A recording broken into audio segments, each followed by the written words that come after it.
Say hello to the new SwimOutlet.com. Enhanced navigation, larger, higher resolution imagery, more filtering and search capability so you can find what you need faster.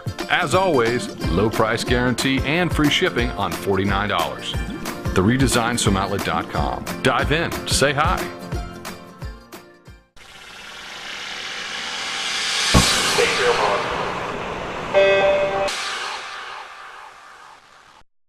American Swim Coaches Association's World Clinic in Jacksonville, Florida, and next to me is the famous Bruce Wigo, the CEO of the International Swimming Hall of Fame. Bruce, a lot of people out there know that the Hall of Fame is kind of in flux a little bit. There's discussions about leaving Fort Lauderdale after 50-plus years.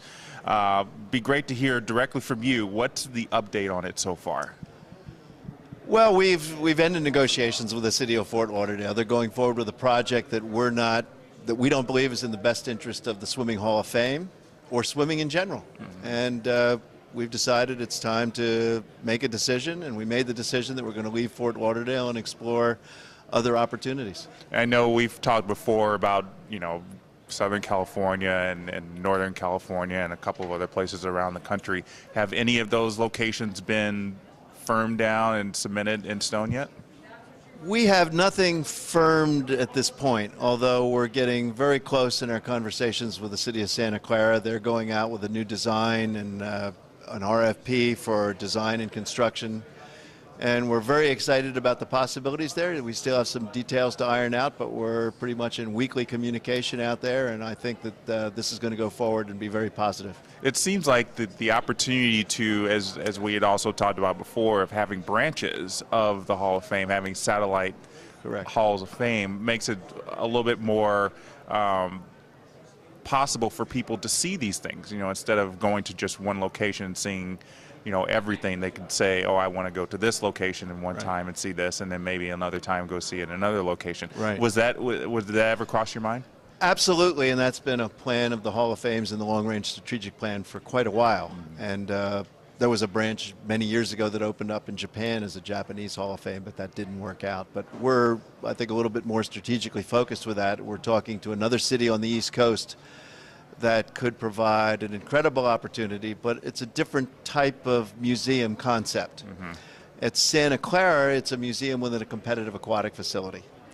In other facilities, we're looking at doing hotel water parks so that there's much more interactive, being in locations to go a little bit more to the history of bathing and swimming pools and all that stuff that might not be contained in one museum. Right, because the Hall of Fame is not just about competitive swimming. No, it's not. It's about swimming for health and for fitness and for recreation and for family fun, and giving them an interactive experience with a water park and a therapy component for wounded warriors. And the history of bathing and the history of swimming is really incredible. The history of swimming in warfare, for example, is a whole history museum in and of itself. Yeah, and it's just the two times I've been to the Hall of Fame and actually walked around it, it's not, I don't want to say it's overwhelming, but there's just so much information, and I would imagine you're still getting a lot of things in. I mean, does it get to a point where you have to refuse people and say, we don't have the room or we just can't take it at this time?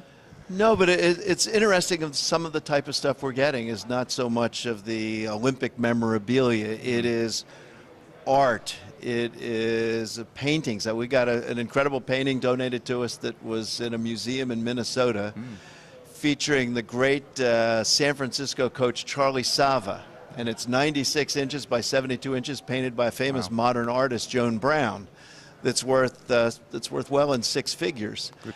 And like I said, 96 feet high, 72 inches wide. These things need places for display. Yeah, definitely. And we've been working with several museum consultants, but one, Cambridge 7 Associates out of Boston, Massachusetts, or Cambridge, Massachusetts.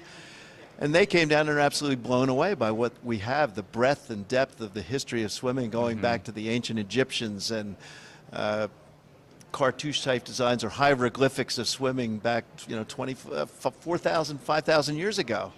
This is the history of swimming that goes back that far. Yeah. And probably well before history. Well before, and now you guys are the archival place to be for that. Yeah, I mean, our art museum alone has 70 paintings that are there, and we have hundreds of Victorian art prints. And then there's everything else that we have that goes back there that has nothing to do really with the Olympics. and that is a very important part of swimming. And in fact, we've just had a whole new collection of Mesoamerican, Native American, but from the South and Central America, Mexico, art brought into the museum. And this shows something we really didn't know, that, geez, those Mayans and the Aztecs, they were tremendous swimmers. Yeah. And maybe it partially explains why Brenda Villa, the famous water polo player, who's pure Mexican, who told me her descendants are probably come from another tribe, but like one of the relations of the Aztecs. Right. Pure blood Native American, greatest women's water polo player in history. And who knows that Hispanics were once great athletes. Right. I know we've talked about this before, the early Africans and, before the slave trades. That's one of the reasons they were brought over to the United States, is because of their ability to be able to swim in rivers and things like that. Absolutely. The Africans, particularly in West Africa, but East Africa as well, but Nigeria, Senegal, these were water places, the rivers. I mean, these are the land of the rivers. Yeah. And they taught their kids to swim before they could walk, but this was stuff that hasn't been brought out in history. Yeah. And it's something we really need to do to make the sport more diverse, because once it was the white people that didn't swim, and then through whatever it was, the effects of history, that has all changed. And it's a real tragedy that we don't have much more diversity, because swimming was once a sport that was absolutely universal. Right. It's just the way that it's been descended throughout history and generations. One generation believes one thing and they pass it on to the kids, who pass it on down. But, it's things like the Hall of Fame bring on this history. You could show. I mean, I was shocked when I heard that, early Africans were very proficient swimmers, because I remember of it, blacks could never swim. And so, it's always interesting to kind of change that perspective of it. Well, you're an outlier, and Cullen Jones is an outlier when you're looking in the community, but it's fascinating to know somebody like Kevin Hart swam for PDR and for 6 years, and his mother was the treasurer of the PDR club.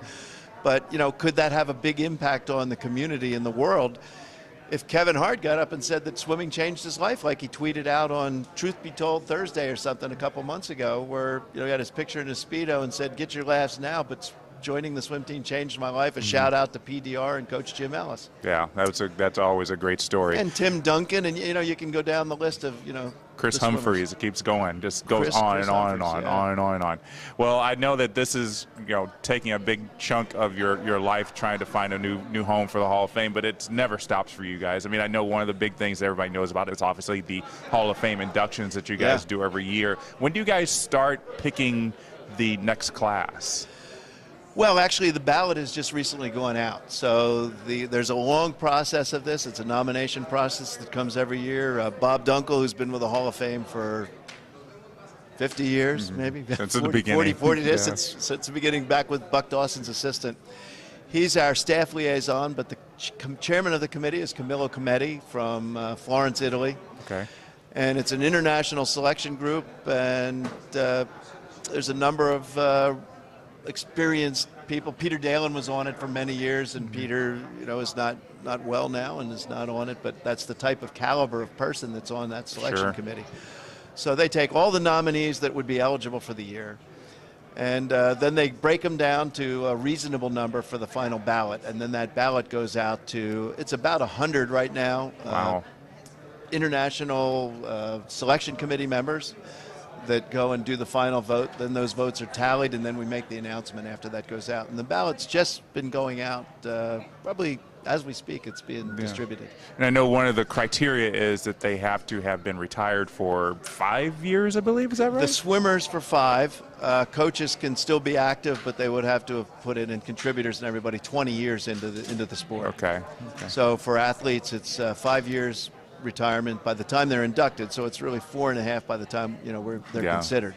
So a lot of people come in the Hall of Fame and they want to see lots of Missy Franklin and Michael Phelps, and there's quite a bit of Michael in there, and there's a little bit of Missy in there, but they're not in the Hall of Fame yet. Still more history to be written there. Well, we're seeing history written every day. Every single day, you're right. And it's interesting to see that nobody remembers who Joe Vidor was, but after Adolf Kiefer, the greatest swimmer in the world, and I was just looking up something as a project, and went back to our archives and found out that Joe Vidor won the 1948 300 individual medley in yards by 16 seconds, and his time was 4 minutes flat. And I just talked to Michael Andrew the other day that was in here and asked him, what's your time for the 400-yard IM? And it's like 3:52. Yeah. So Joe Vidor was no slouch. He was a physical specimen, the greatest swimmer of his day. Yeah. And Michael Andrew can do a 400 IM faster than Joe Vidor, the gold medalist in 1948 Olympics, could do it 300 IM. in 300 IM. So we are writing history. And at the time, nobody thought anybody would be faster than Joe Vidor. Yeah, and it's always changing. Never stagnant. That's the There'll be definition. some of history. development, something that'll come along. Yeah. Well, in addition to that, you also obviously have to keep raising money for the Hall of Fame. Anything do. you guys got going to help keep the money rolling in? Well, we have something that we also think is helpful for the clubs. And we've collaborated with one of our board members, Aaron Pearsall, who still, I believe, holds a couple of world records. Just a couple of them, yeah. And Jeff, if you bear with me a second, hold that. Yeah. I'll show you what we got. So this is the Aaron Pearsall's cookie cutters. And what we do is we hopeful that clubs will buy these, and it's we sell them wholesale to the clubs, but they have to buy 100. Okay. So for $550, they get 100 of these cookie cutter sets, and then sell them at retail through as a fundraiser, like you would do with Swimathon or with clubs, or they're great gifts for $15 a piece, which is very reasonable. And if you hold this once again, when you open this up, it has a little bit of information there about the Hall of Fame and about Aaron Pearsall. But inside are Aaron Pearsall's gold medal sugar cookie recipes and blueberry jello mold recipes with complete instructions on how to cook them and bake them. So we think this is a lot of fun. It's a really nice package. If the clubs don't distribute them by having their kids go door to door, they can hang them on a hook at swim meets or buy them and give them away to family and friends that are interested in swimming. And you can have design clubs to see who can design the best cookie, who can make it look like whoever the top swimmer is. And they also hang on cups. So the backstroker, you can see him there, and it's in the picture here, can hang on the outside of a cup.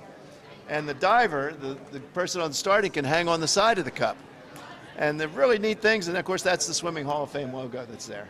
So we hope that clubs will be interested in doing this, and but raise money for the Hall of Fame and for the clubs themselves. Well, that's really kind of interesting, and you've got the name Aaron Pearsall attached to it. You definitely can't go wrong with that.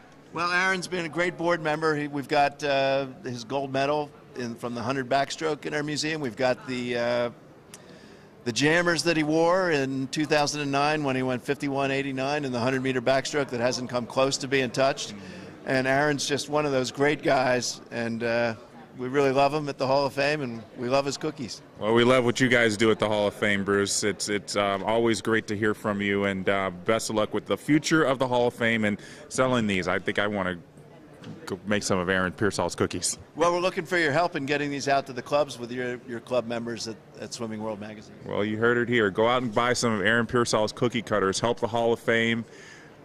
Maybe have a little contest, a little bake-off. It'd be great fun for the club, everybody. So, Bruce, thanks so much for joining us. And for everyone out there, everyone here at the Ask a World Clinic, I'm Jeff Cummings. Thanks for watching.